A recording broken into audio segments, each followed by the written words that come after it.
Bienvenue à cette exploration du développement de Godot. Aujourd'hui, on va regarder d'un peu plus près le parcours de la version 4.5.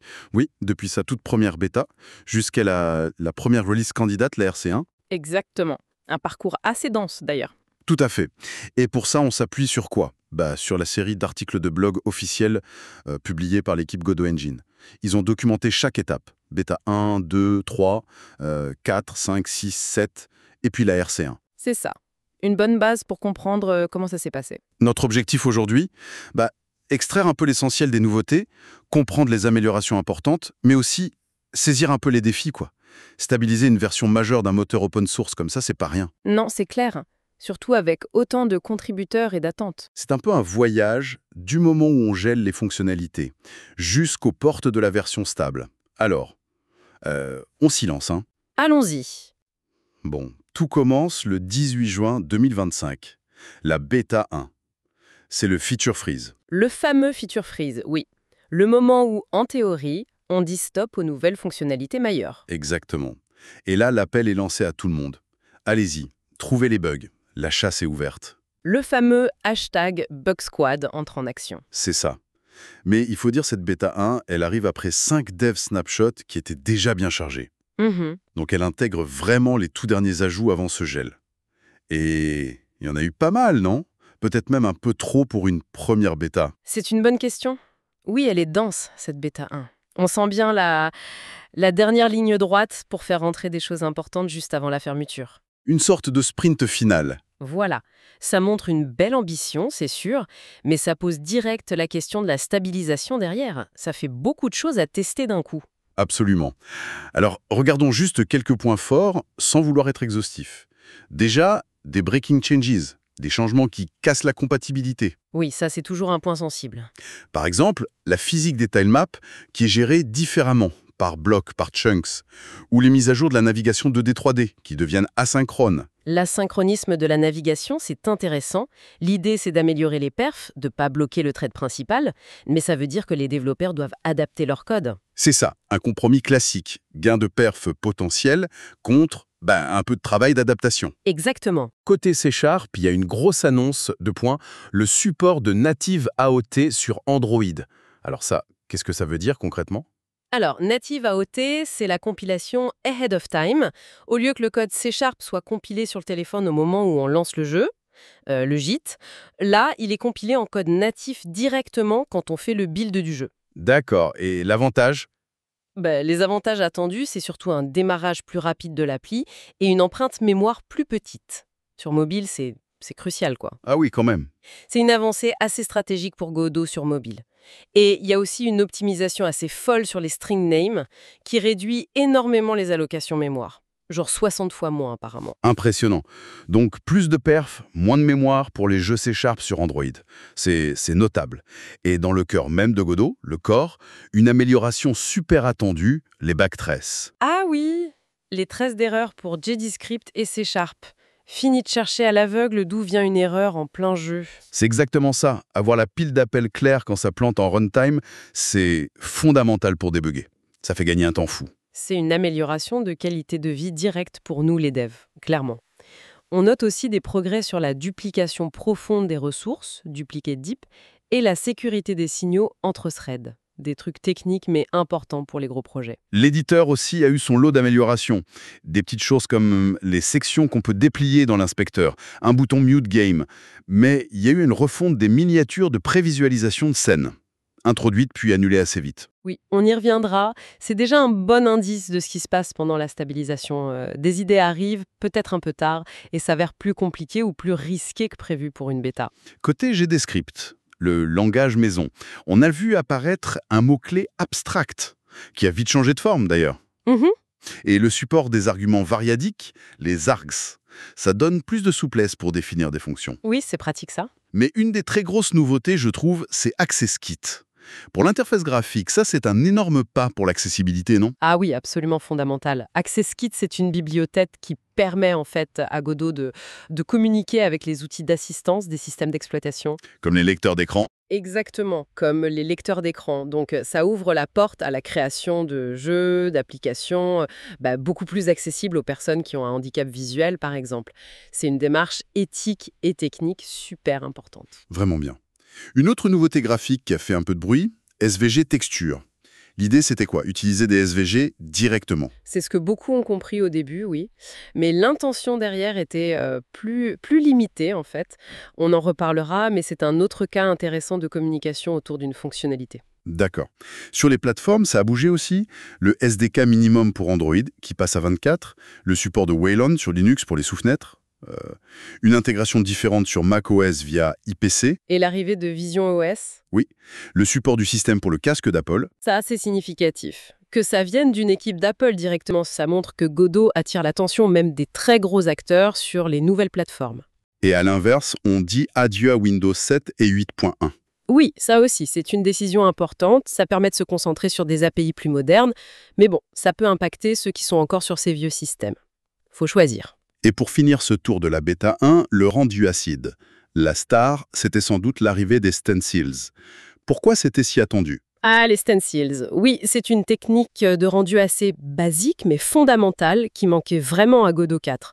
Ça permet de masquer ou de révéler des parties de la scène de façon sélective. Comme un pochoir, en fait. Exactement, comme un pochoir. C'est essentiel pour faire des effets comme des portails, des masques complexes, des reflets plans bien propres. Son absence, c'était un vrai frein pour certains types de jeux. Donc oui, c'est une grosse pièce manquante qui arrive enfin. Et il y avait aussi d'autres choses. SMMA pour l'anti-aliasing, les Bent Normal Maps pour un éclairage plus réaliste, un shader baker pour récompiler les shaders et des améliorations pour le rendu mobile.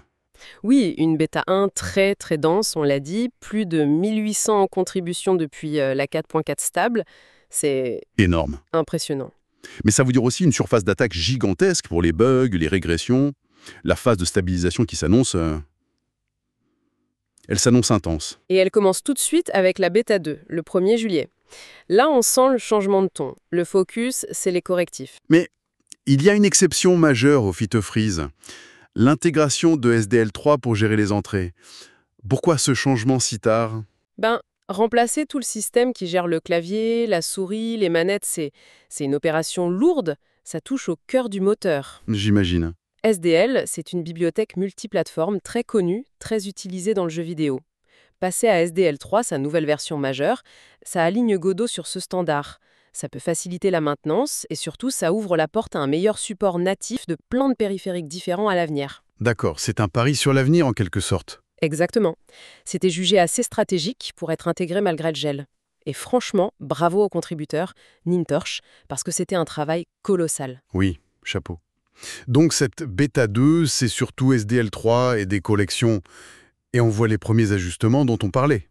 Le mot-clé abstract en GDScript qui devient l'annotation @abstract. Plus logique peut-être. Oui, plus cohérent avec le reste. Et la fameuse refonte des miniatures de scène, qui est annulée, reportée à la 4.6. Voilà, c'est un bon exemple de pragmatisme en méta. Une fonction, même si elle est cool, si elle n'est pas stable ou si elle prend trop de temps à finir, hop, on la met de côté pour pas retarder la sortie. C'est dur, mais c'est souvent nécessaire pour la qualité. Logique. Ensuite, bêta 3 le 8 juillet et bêta 4 le 29 juillet. On les regroupe un peu car elles confirment vraiment cette tendance.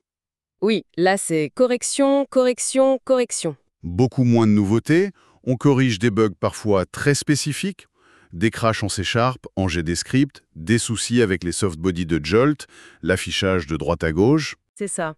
On est en plein dans la stabilisation. Les bugs qu'on corrige là, c'est souvent des cas un peu tordus, des interactions bizarres entre les nouvelles fonctions de la bêta 1 ou des régressions par rapport à la 4.4. C'est un travail de fourmi, j'imagine. C'est exactement ça.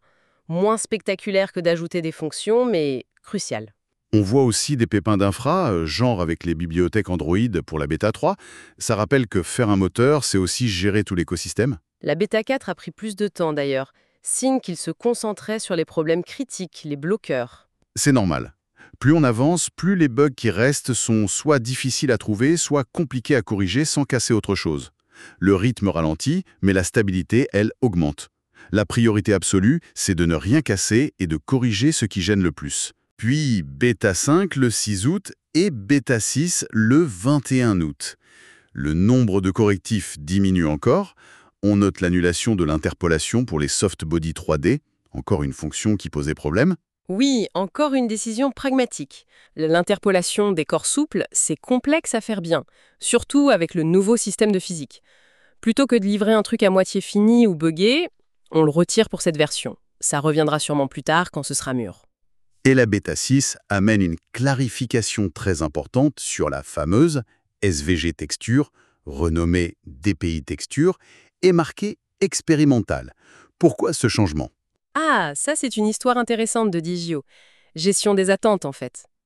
L'idée de départ pour SVG Texture, c'était très précis.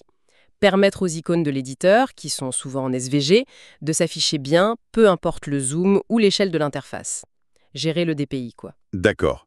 Un besoin interne à l'éditeur. Voilà. Mais le nom SVG Texture, beaucoup de gens l'ont interprété comme l'arrivée d'un support complet, générique du SVG pour le rendu dans les jeux, un peu comme Flash à l'époque. Sauf que la fonction n'était pas du tout prête pour ça. Ah, je vois. D'où le renommage en DPI Texture, pour coller à l'idée de départ liée à la résolution, et le statut expérimental pour dire « attention, c'est pas encore prêt pour tout et n'importe quoi ». C'est exactement ça. C'est un ajustement de communication super important. Ça reconnaît que oui, la communauté veut du vrai support SVG, mais ça clarifie que ce n'est pas ce que la 4.5 propose là maintenant. Ça évite les déceptions et ça recentre la fonction sur ce qu'elle fait vraiment pour cette version. C'est un bon exemple des défis de com dans un projet open source. La Bêta 6 voit aussi revenir l'option Android Compress Native Libraries qui avait été enlevée en Bêta 1. Comme quoi? Oui, parfois on retire, puis on remet après correction ou réévaluation. La phase bêta sert aussi à ça, à pouvoir ajuster le tir. On pensait que la Bêta 6 serait la dernière, mais non, surprise, une Bêta 7 arrive le 29 août. Pourquoi? Pour une raison très technique, mais hyper importante pour les développeurs. Être sûr que les versions officielles de Godot pour Android contiennent bien les symboles de débogage. Les symboles de débogage. Oui, sans ça, quand un jeu plante sur Android, c'est très très dur pour le développeur de savoir pourquoi, d'analyser le crash ou les problèmes de performance. C'était un détail, mais essentiel pour la qualité de l'expérience développeur. D'accord. Donc, une bêta de plus pour un point de finition technique, mais crucial. Ça montre qu'ils sont exigeants avant de passer à l'étape d'après. Tout à fait. Livrer un moteur, c'est pas juste du code qui marche. C'est aussi fournir les outils pour qu'on puisse l'utiliser correctement. Les symboles de débugage, ça en fait partie. Et on arrive enfin, la release candidate 1, la RC1, publiée le 5 septembre. Release candidate, ça sent la fin là. C'est exactement ça. Une RC, ça veut dire que l'équipe pense que la version est potentiellement publiable telle qu'elle. Là, le focus change encore. On ne corrige plus que les régressions hyper critiques, les showstoppers. Les trucs qui bloqueraient la sortie purement et simplement. Voilà. Tous les autres bugs, même s'ils sont connus mais moins graves, ils sont repoussés à plus tard, genre 4.5.1 ou 4.6. Donc, l'appel à la communauté est encore plus fort. Testez cette RC sur vos vrais projets, en conditions réelles, mais avec des sauvegardes, pour trouver ces derniers problèmes bloquants. C'est le test ultime, oui. La diversité des projets de la communauté, c'est la meilleure façon de dénicher des problèmes qui seraient passés inaperçus en interne. D'ailleurs, l'équipe prévient qu'il y aura au moins une RC2. Parce qu'il y a déjà des correctifs spécifiques en préparation. Oui, notamment pour l'export C# vers les vieux Android et pour les shaders précalculés sur iOS. Ça confirme qu'on est vraiment dans le polissage final. Les problèmes restants sont très ciblés. Très ciblés, souvent liés à des plateformes ou des configs particulières. Le nombre de correctifs dans la RC1 est d'ailleurs très bas, 24 je crois. C'est le signe que le gros du travail de stabilisation est derrière nous. Donc, si on résume un peu ce parcours, on est parti d'une bêta 1 pleine de nouveautés, presque exubérante. Oui, c'est le mot. Pour arriver, après 7 bêtas et un énorme travail de correction, d'ajustement, à une RC1 jugée stable. C'est un excellent résumé. Ce cycle montre parfaitement le développement itératif, collaboratif d'un projet open source de cette taille. Des centaines de personnes ont contribué. Et les grands thèmes de cette 4.5 sont clairs maintenant. Les gains de perf, Native AOT, SIMD Web, l'amélioration d'utilisation éditeur, GDScript, Backtrace, l'accessibilité, AccessKit, l'ouverture à de nouvelles plateformes, Vision S, Wayland, et des avancées graphiques importantes, Stencils, rendus mobiles. Godot 4.5 RC1 est donc là, prête pour les tests. Une RC2 va suivre, et si tout se passe bien, la version stable 4.5 devrait arriver juste après. C'est ça, on touche au but. Toutes ces évolutions, ça promet une version 4.5 vraiment intéressante pour les créateurs du jeu. Oui, une version solide qui se profile. Et pour finir, peut-être une petite réflexion que tout ça inspire. Quand on voit toute la complexité, les efforts, les allers-retours qu'il faut pour stabiliser une seule version, comme la 4.5, qu'est-ce que ça nous dit sur la capacité des gros projets open source communautaires, comme Godot, à tenir la distance, à maintenir la qualité sur le long terme, tout en ajoutant toujours plus de fonctions et en attirant plus de monde? C'est sans doute un défi permanent. C'est une excellente question. La gestion de cette complexité croissante, c'est le défi majeur, je pense. Une question à laisser mûrir. Merci d'avoir suivi cette analyse. Pour ceux que ça intéresse, Godot 4.5 RC1 est disponible sur le site officiel de Godot Engine. Allez tester.